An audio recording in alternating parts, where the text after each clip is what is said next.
There's a simple trick to achieving those flat, crisp seams that you see on ready-to-wear and vintage clothing.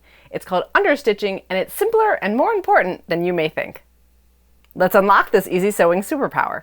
We'll talk about what it is, if it really matters, and when to use it. I'll show you how to understitch on straight and curved seams and a tricky inside corner like a V-neck. And I'll even show you a nearly invisible way to do it by hand for a couture finish. This is your one-stop shop for mastering understitching. So what really is understitching? It's a simple technique with a big payoff. A sharp, professional, and durable finish for your garment that lasts. Here's how it works. On garments with facings or linings somewhere, understitching is a line of stitching sewed close to the edge of the seam on the facing or lining side. You catch your seam allowances in the stitching, which creates a crisper, more permanent seam line than pressing alone can usually achieve. And it prevents the facing or lining from peeking out and rolling to the outside of the garment. It's also nice for bulkier seams since it helps flatten them out. That sharper fold looks fantastic and holds its shape beautifully over time. This means less ironing and fussing for you, keeping your clothes looking better with less effort. One of the best parts is that understitching saves you time and frustration. It shapes the seam line more easily, so it helps prevent the need for as much ironing and keeps your garments looking great over time. Plus, for more delicate and specialty fabrics that can't be pressed as easily, it's even more helpful in maintaining a great-looking finish. Now here's the sewing truth. Understitching isn't absolutely necessary. It's totally optional. If you don't want to do it, don't do it. But this is the thing. It's a quick and easy step that adds so much value to your sewing projects. Sorry, I had to. Just a few minutes can make a big difference in the final look of your garments, and more importantly, how well your garments hold up and how easy they are to care for over time. So is understitching really necessary? Yeah, to me it is. Think of it as your secret weapon for great-looking garments that last. Let's look at a few examples. Understitching is great for almost any seam with a facing or lining on the inside. Things like neckline or armhole facings, like this V-neck dress with a lining and a round neck top with an all-in-one facing, and both the armholes and neckline were understitched. It's great for two-piece waistbands when you're not top stitching the top edge.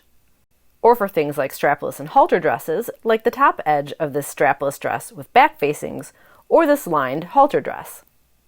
And you can even use it on the facing side of pockets, too. So how do you know when you should understitch? First, follow the pattern. If your sewing pattern instructs you to understitch, do it then. But patterns don't always tell you to understitch. Or you may be using a different construction method, so you're not even following the pattern. That's why in my tutorials, I always point out when I recommend understitching. The best time to understitch a facing or lining seam is right after sewing it and before you move on to the next seam. This makes it a quick and easy step to integrate into your sewing routine. So let's walk through how to understitch in 3 common scenarios: a straight seam, a curved seam, and an inside corner like a V-neck. While the technique remains the same, you'll see how it adapts to the shape of the garment for a perfect finish every time. We'll start with a straight seam. For example, the top edge of a two-piece waistband. On this little sample, pretend the green fabric is your garment fabric and the white is the facing or lining. After sewing and pressing the seam, unless your pattern says otherwise, or you don't want to for some reason, you'll typically trim and grade the seam allowances so that the facing or lining seam allowance is slightly shorter than the garment seam allowance. To understitch, we'll push the seam allowances towards the facing and stitch near the seam line on the facing side. You can even press the seam allowances towards the facing first, if it helps. You can understitch with a regular sewing machine foot, which I'll show you, but I find it easiest with my edge stitch foot. Mine looks like this. It has a guide that you line up in the well of the seam line and you adjust the needle position so that it's on the facing or lining side. And a regular foot works too, just line things up so that the center guide is on the seam line, and again, adjust the needle position to be on the facing or lining side. Now along your seam, sew a line of stitching on the facing or lining side about a 1/16 or an 1/8 of an inch away from the seam line. As you go, keep both sides of the fabric relatively taut so that this is nice and flat as you sew it. Think of it as kind of gently pulling the facing away from the seam while you sew it. And this is your line of understitching. Even without pressing it, you can see that my facing already wants to roll to the correct side thanks to my understitching, and that makes pressing easier. When you press it, you want a little bit of that garment fabric showing towards the facing or lining side. In my case, that's the green fabric, and your understitching helps that happen naturally. Without the understitching, it's harder to get the facing or lining to roll towards the inside of the garment quite as easily, so it makes pressing more work.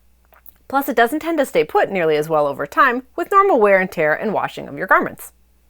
Understitching helps prevent this, keeping your garments looking better in the long run. But curved seams really highlight the benefit of understitching, so let's do one of those next. Here we have a sample of a curved seam. Think of this like the base of an armhole on a sleeveless garment, or it could be a neckline.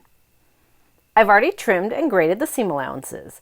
Since this is a curve, I've also clipped the curves, meaning I've taken little snips close to the stitching line every so often in the curved area. And we understitch the same way.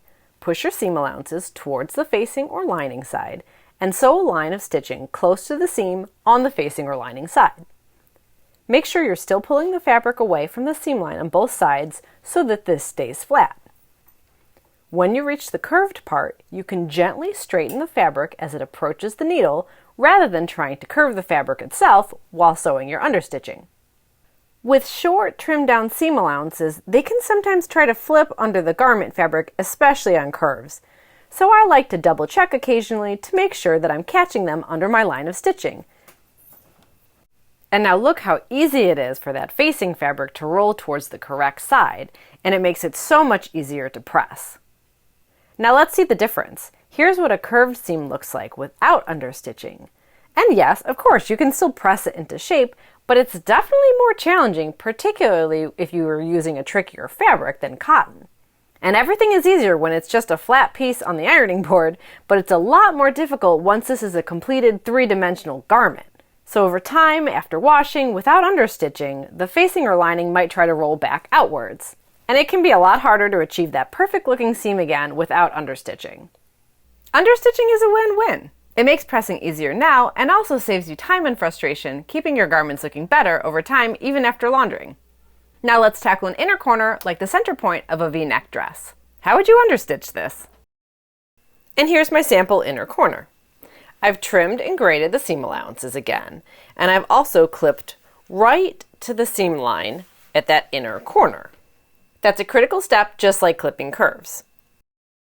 And understitching this is basically the same as doing a curve, where we'll pull the fabric into a straight line when we get to that inner corner. Don't forget to keep your fabric flat and spread out as you sew. When we get to the inner corner, just pull the rest of the fabric into a straight line, approaching the needle, and go really slowly if you need to, and you'll literally just continue your line of understitching uninterrupted here. Take your time, make sure your seam allowances are still under your stitching line. And look how easy it is for the lining or facing to roll to the inside with that understitching, making it easy to press too, and it looks great. Okay, why am I suddenly wearing a coat? It's because I want to explain one more thing about understitching. If you have a garment where you don't want to machine sew understitching, like the back neckline facing of a nice coat like this, or a couture garment, you can do a variation of understitching by hand using a prick stitch. One benefit here is you get a lot of control, which can be really helpful when you're working with a thick wool coating fabric like this. I used a prick stitch to understitch the back neckline of this coat by hand because it was difficult to get the neckline facing to roll towards the inside of the coat. And you can kind of see into the back neckline of this collar if I don't have the coat buttoned, so I wanted a more tailored, almost invisible finish. Here's how to do it. Same as before, we want our seam allowances pushed towards the facing or lining side. This time I've pressed in that way to make this easier to handle while hand sewing and for you to see. With your threaded needle, come up from underneath and go through both the seam allowances and the facing or lining fabric, and then take a tiny back stitch back through those same layers. Bring your needle back up about 1/4 of an inch or so along the seam, take another tiny back stitch, and just keep going like this along the length of the seam. And if you used a matching thread, this would be almost invisible. Whether you do it by machine or by hand, understitching is one of the easiest sewing skills to unlock great results. So don't skip it.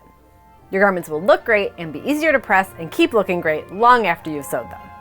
Check out one of these other 2 videos for more sewing tips, and I'll see you again soon with more vintage sewing.